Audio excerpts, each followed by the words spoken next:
You stand for 6 hours in a Chelsea gallery on a Tuesday. You tell a tourist the price is only available via email. You move a $50 million Rothko between two shell companies in a Delaware Freeport to ensure the tax basis remains zero. You arrive at the Chelsea storefront at 9:50 a.m. You wipe the fingerprints off the glass door with a microfiber cloth. You sit behind a white desk with a MacBook Pro. Entry-level gallery assistants in New York City earn an average base salary of $42,000. The 2024 Art Basel and UBS Global Art Market Report states that 52% of gallery sales staff receive no commission on primary market transactions. You answer 4 phone calls from people asking for directions to the High Line. You update the mailing list in Art Logic. Did the registrar update the shipping log? You offer sparkling water to a woman in a Chanel suit. She does not look at your face. You spend 40 minutes formatting an artist's CV into a PDF. You tell yourself that the proximity to the $200,000 sculpture makes the $20 lunch cost acceptable. You tell yourself that the smell of the paint is a professional perk. You leave at 6:10 p.m. You drive to a studio in Bushwick. You stand in the dust. The artist states the 40-foot canvas is 2 weeks late for the Basel Miami shipment. Standard gallery artist contracts dictate a 50-50 split on the retail price. You take photos of the work in progress on an iPhone 15 Pro. You send the photos to the director. You listen to the artist complain about the cost of Belgian linen for 30 minutes. Shipping and crating costs for a single large-scale painting from New York to London average $8,500, according to Masterpiece International. You check the inventory numbers for the crates. You order an Uber Black.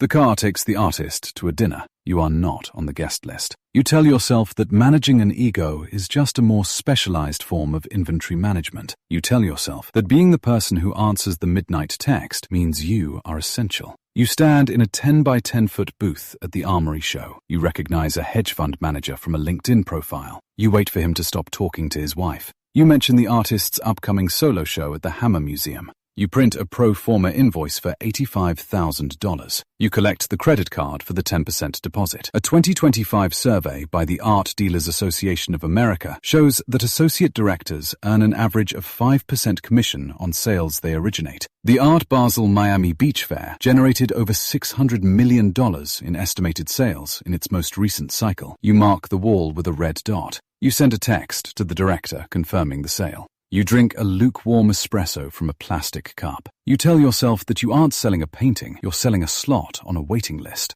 You tell yourself that the red dot is the only thing people actually see. You sit at a table for 12 at the Whitney Museum Gala. You paid $25,000 for the seat. You speak to a curator about a museum acquisition for your lead artist. You offer the museum a 30% discount on a $400,000 piece. Market analytics show museum acquisitions increase an artist's secondary market value by an average of 22% within 18 months. You adjust the price of the remaining 12 pieces in the series by 50% on the master inventory file. The IRS allows donors to deduct the fair market value of appreciated artworks if the museum's use of the gift is related to its tax-exempt purpose. Are you selling the canvas, or are you selling the tax deduction? You sign the tax receipt for the donation. You tell yourself that the 30% discount is an investment in the artist's Wikipedia page. You tell yourself that the curator's nod is the real currency. You walk to the coat check. You wait for your black car. You sit in the lobby of the Carlisle Hotel.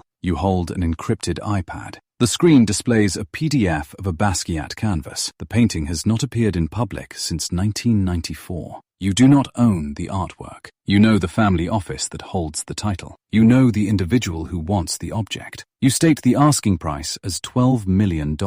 You request a 2% buy-side fee and a 2% sell-side fee. The 2024 Art Basel and UBS Global Art Market Report states that private dealer sales account for 45% of the total art market value. The Art Dealers Association of America reports that secondary market commissions for independent dealers range between 5% and 10% for transactions under $5 million.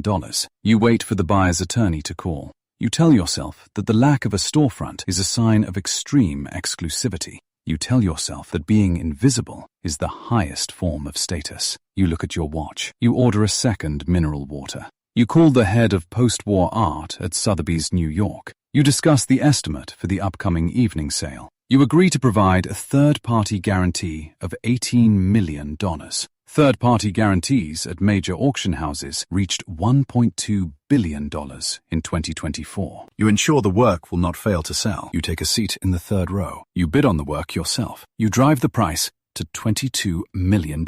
You lose the bid to a phone buyer from Shanghai. Auction house buyers' premiums currently average 25% for the first $1 million of the hammer price. You collect the guarantee fee. You stand up. You walk out before the next lot. You check the auction results on your phone. You review a portfolio of 42 works on an encrypted tablet. You calculate the capital gains exposure for a New York family office. You move 3 canvases to a secure Freeport in Newark, Delaware. Delaware's 0% sales tax on stored goods has driven the creation of over 2 million square feet of art storage space. The works do not leave their wooden crates. The facility maintains a constant temperature of 70 degrees. You provide a quarterly valuation report for the family office. You recommend selling the Warhol while the market is thin. The Deloitte Art and Finance Report 2023 states that 89% of wealth managers believe art should be part of a wealth management offering. You charge a $50,000 monthly retainer. The funds arrive by wire transfer. You sit in the back of the Gulfstream at Teterboro Airport. You read a physical newspaper. You turn the page. You approve the insurance renewal for the Delaware facility.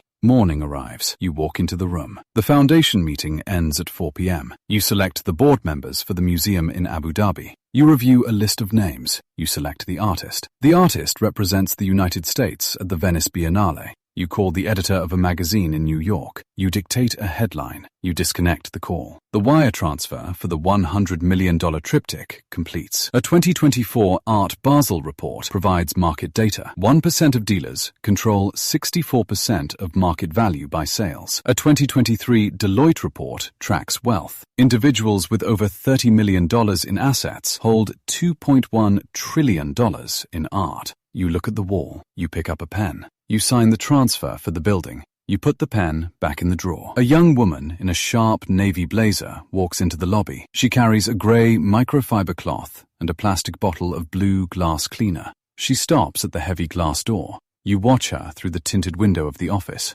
She sets the bottle on the concrete floor. She does not look at the art on the walls. She sprays the cleaner onto the cloth. She begins to polish the metal handle. Do you remember the smell of the paint? You look down at the screen of your phone. The screen is blank. You place the phone in your pocket. You walk toward the elevator. The stainless steel doors open. The woman finishes the handle and steps inside the room. The structure remains standing long after the paint begins to crack.